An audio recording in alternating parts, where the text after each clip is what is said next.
Hapon mga kabakal, sumuna ni ako ang gi-fabricate nga drawer para sa to akong gihimo nga single size nga steel bed nga 36 by 75. So ginaani na lang nako.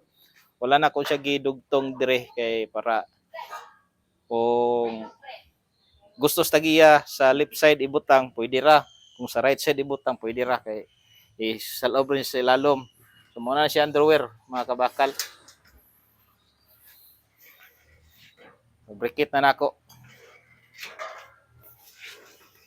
So kaya kung himon ani duha ka single pa isa dire.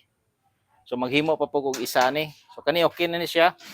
So kani ang ato ang drawer butanga pa pug kunig babag dire. Sa dire isa. Mao po ni siya dire. Naputay napapukoy butang dire. So ang color di ani mga kabakal gusto tagiya puti. Puti iyang gusto nga color. So napapukoy mo ni isa nga kuan king size steel bed nga 72 by 75. So kato siya bali upat to siya ka kuan drawer. So sa left side ug sa right side na tagduha-duha ka drawer.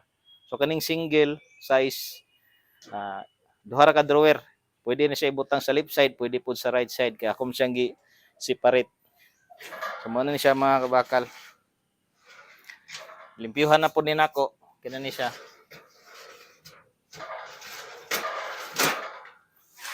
So karon mao sa ni update na to mga kabakal. Salamat.